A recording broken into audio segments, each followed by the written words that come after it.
There are a number of problems I've experienced lately. Pertaining to this recording is how I was punished for sharing non-reloadable funds with someone else. For anyone who doesn't know, I buy non-reloadable cards at local retailers, pay up how much I want to put on the card, pay the activation fee, and then get lost. These usually come in two separate brands, one vanilla and secure spend. So after buying the card, I make my way back home, open it, and then go to the website listed on the back of the card, both of which, give or take some pictures, look identical by the way, to see if it at least activated.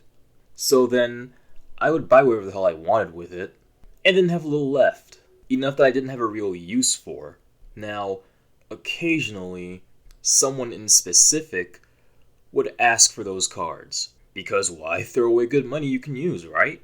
Don't worry, they're not that type of person, at least not from where I stand.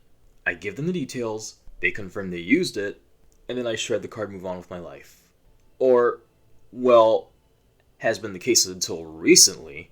See, I thought this could work with either brand, but I needed until recently to decide one of them wasn't having what I usually did. See, these cards are normally okay when you use separate addresses on them. Or so I believed. I'm not going to tell you who, but I recently tried to subscribe to someone, and thought it worked too. The day after I subscribed, I coughed up the card details, except none of the transactions would go through for this person. The person trying to use the card, I mean. So I told them I'd get the opposite brand and come back. 1 week later, I got punished by the chat room. The one whose channel I subscribed to. See, there's this thing called followers only mode. I'm usually vulnerable because, well, I don't follow channels anymore. It kind of becomes pointless when you get banned everywhere on the site. But being subscribed should override this. And it does. Gifted or bought yourself. So when I found myself being punished with followers only mode, I briefly panicked. Briefly because, best case, the payment didn't really go through even though it claimed it did. Worst case, I was blocked. Which, at this point, doesn't really matter who. Doesn't even surprise me at this point. You can block someone without banning them. Banning and blocking, in theory, should be synonymous at this point. But despite the fact they're being mentioned here, that's still a story for another recording. To put it briefly, banning, blinds, and silences someone from your chat room. Actually, I'm mistaken. Turns out, right after that change happened, the tech team quickly hit the undo button. Comes in. Blocking outright prevents them from interacting with you or your channel in any way. Outside of what banning does, it forces unfollows, unsubscriptions, and prevents them from trying again. Banning and blocking, combined with disabling unban requests, is a really nice way to tell someone to get lost. However, I already realized there was one just about as effective, give or take some subtlety. If you enable at least followers only mode on your chat room, and then block someone so they can't follow in the first place, it doesn't blind them from the chat room, but it does silence them. Just about as nice too. So, seeing I was unsubscribed, I immediately began digging around.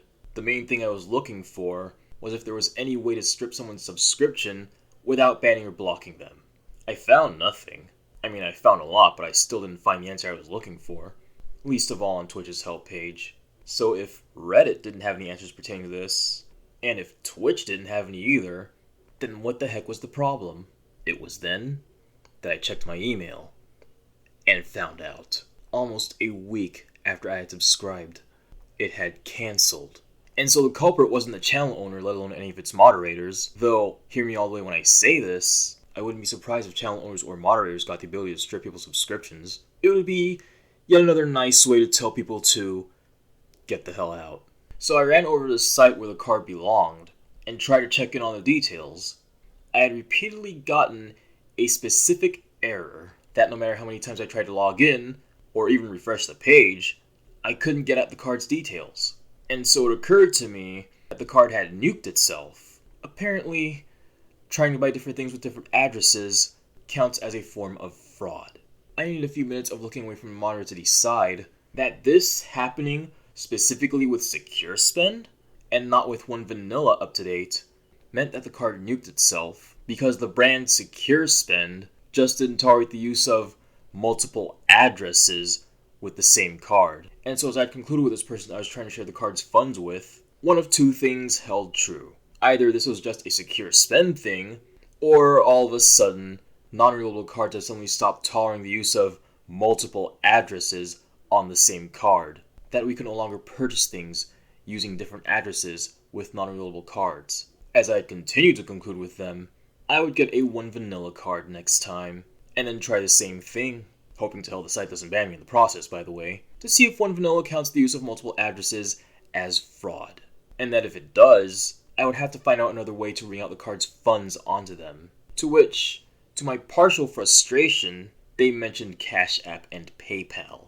And so, while my future of sharing non-reloadable cards is a mystery, that is, to everyone watching and listening to this recording, alongside my choice of which app I'm going to use if this fails, seeing as that's just something I like to keep private, the summary and a warning to everyone using Secure Spend in particular for their choice in non-reloadable funds.